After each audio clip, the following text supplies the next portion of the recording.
ప్రతి అక్షరం ప్రజల పక్షం. HR9 న్యూస్ టీవీకి స్వాగతం, సుస్వాగతం.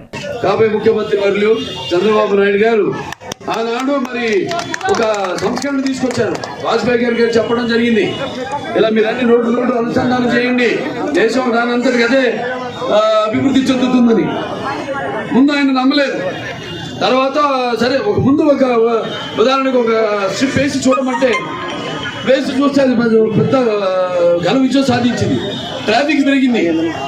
అక్కడి నుంచి మొత్తం దేశమంతా కూడా అప్పుడు అవిభక్త ఆంధ్ర రాష్ట్రంగా ఉన్నప్పుడు మరి రోడ్లు అయితేనేమి, రోడ్లు వెడల్పు చేయడం అయితేనేమి, లేకపోతే ఫ్లైఓవర్లు అయితేనే వేయడం అయితేనేమి, బ్రిడ్జ్లు కట్టడం అయితేనేమి, లేకపోతే అవుటర్ రింగ్ రోడ్ అయితేనేమి, ఇలా ఏ దేశం చూసినా కూడా ఇవాళ చైనా చూస్తున్నాం, మన అమెరికా చూస్తున్నాం, దేశాలన్నీ కూడా అభివృద్ధి చెందింది అంటే ఈ యొక్క రవాణా వ్యవస్థ వల్ల. మరి ఆ రవాణాకి అనుగుణంగా మనం రోడ్లు కూడా వేయాలి. రోడ్లు వేస్తేనే మనం అప్పుడు 2018 బస్సులు కూడా జరిగింది. ఆ తర్వాత పెద్దిరెడ్డి రామచంద్రరెడ్డి గారు మొత్తం 10 బస్సులు తీసుకెళ్ళిపోయారు ఇక్కడి నుంచి. ఆనాడు కోతులు లేని మనం అన్ని బ్రహ్మాండమైన లింక్ రోడ్లు, అన్ని బీటీ రోడ్లు అయితేనేమి, లేకపోతే సీసీ రోడ్లు అయితేనేమి, ఎవరికైతేనేమి బస్సులకి అటు ప్రయాణికులకి ఎవరికి ఎటువంటి ఇబ్బంది కలగకుండా రోడ్లు వేయడం జరిగింది. మనం చూస్తున్నాం ఇప్పుడు ఇవాళ రోడ్లు మరి అతివృష్టి అనావృష్టి కొంచెం ఏదో వర్షాల వల్ల లేకపోతే అనివార్య కారణాల వల్ల రోడ్లు ఏదైనా దెబ్బతింటే కనీసం అక్కడ గోతులు మట్టి కూడా పూడ్చే పాపానికి పోలేదు ఈ ప్రభుత్వం. దానికే తగిన శాస్త్రం మీరు అంతా చెప్పారు. అలాగే ఎంతో మంది ఇక్కడి నుంచి కూడా బయట రాష్ట్రాలకు, పక్క రాష్ట్రం బెంగళూరు అయితే కర్ణాటక గడుతుంటారు గార్మెంట్ వర్కర్స్ అయితేనేమి. అలా ఇవాళ చూస్తున్నాం మన బస్సులు తక్కువ అయిపోయి, ఈ రవాణా తక్కువ అయిపోయి, ఇవాళ ఎలాగైతే ఆటోల్లో ఎంతెంత ఒక్కొక్క ఆటోల్లో 15-20 మంది ప్రయాణం చేస్తూ వాళ్ళ ఎంతో ఇబ్బందుల పాలవుతున్నారు. అటువంటిది పరిస్థితుల్లో మనం ఆనాడు ముఖ్యంగా ఈ యొక్క ప్రయాణ వ్యవస్థకే ముఖ్యమైన ప్రాధాన్యత ఇచ్చి ఆనాడు ఎటువంటి ప్రయాణ అసౌకర్యం జరగకుండా అందరికీ రవాణా సౌకర్యం కలగజేయడం జరిగింది. ఇవాళ మరి చూస్తున్నాం వాడు చేసిన పాపానికి ఇవాళ ప్రజలు తగిన శాస్తి చెప్పారు ఇవాళ ఎన్నికల్లో. ఇవాళ మీ అందరికీ నా శిరస్సు వంచి ధన్యవాదాలు.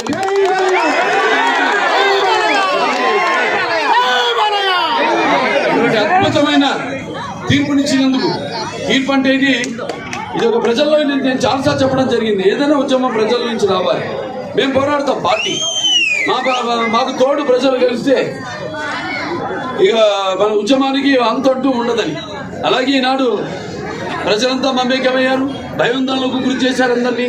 ఏదైనా మాట నోటు ధరిస్తే CST కేసులు పెట్టడం, లేకపోతే వాళ్ళని భయోందనలకు గురి చేయడం, ఇలా లేకపోతే హత్యలు చేయడం, మానసిక క్షోభ పెట్టడం, ఇలాంటివి ఎన్నెన్నో. అటువంటిది జనం నిశ్శబ్దంగా ఒక సునామీ వచ్చే ముందు ఎలాగైతే నిశ్శబ్దంగా ఉంటుందో సముద్రం, అలా ఒక అలై మీరంతా కూడా విజృంభించి ఈనాడు రాష్ట్రం అంతా కూడా హిందూపూర్ ఇవాళ 3వ నన్ను గెలిపించారు. చేసిన అభివృద్ధి కార్యక్రమాలన్నీ లేకపోతే ఎందుకు వేస్తారు? అభివృద్ధి కళ్ళ ముందు కనబడతాను మనం చేసిన అభివృద్ధి. అలాగే ఇప్పుడు మనం ఆ ప్రతిపక్షంలో ఉన్నప్పుడు కూడా ఎన్నో అభివృద్ధి కార్యక్రమాలు చేశాం. గల్పిపల్లి రోడ్ అయితేనేమి, అక్కడ అలాగే ఎన్నో కల్వట్లు అయితేనేమి, ఇవన్నీ కూడా నిర్మించడం జరిగింది ప్రతిపక్షంలో ఉంటూ కూడా. అలాగే అన్న క్యాంటీన్ నడిపాం మనం, వాళ్ళు ఇచ్చేసిన అన్న క్యాంటీన్ని. అలాగే ఇక్కడ NTR ఆరోగ్య రథం ఆసుపత్రి చూస్తున్నా వాళ్ళు ఎటువంటి పరిస్థితుల్లో ఉందో. తెలుగుదేశం అధికారంలో ఉన్నప్పుడు ఆసుపత్రిని ఎంత ఉన్నత స్థాయికి తీసుకెళ్ళాం. కార్పొరేట్ హాస్పిటల్స్తో ధీటుగా మన ఆసుపత్రికి తీసుకెళ్ళాం. అలాగే లేపాక్షి ఉత్సవాలు చేయడం జరిగింది.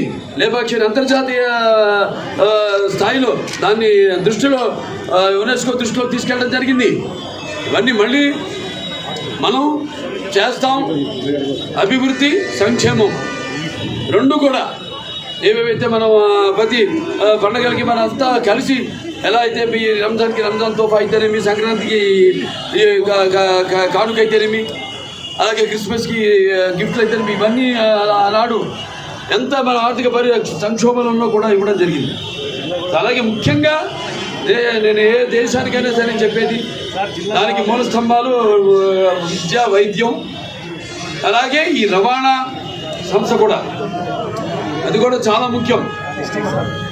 చదువు, విద్య, వైద్యం, అలాగే ఈ యొక్క రవాణా, దీన్ని మనం మళ్ళీ తీసుకోవాలి. మళ్ళీ ఎంత దారిలో అన్ని పడేయాలి, మళ్ళీ తీసుకొస్తాం. మళ్ళీ మొత్తం ఏదైతే ఇదివరకు మనం చేపట్టామో కార్యక్రమాలు, ఏవైతే మధ్యలో ఇవన్నీ సరిగ్గా నడవకుండా ఎలాగైతే వ్యవస్థలన్నీ నిర్వీర్యం చేశారో అన్ని వ్యవస్థలు కూడా పునరుద్ధరిస్తాము.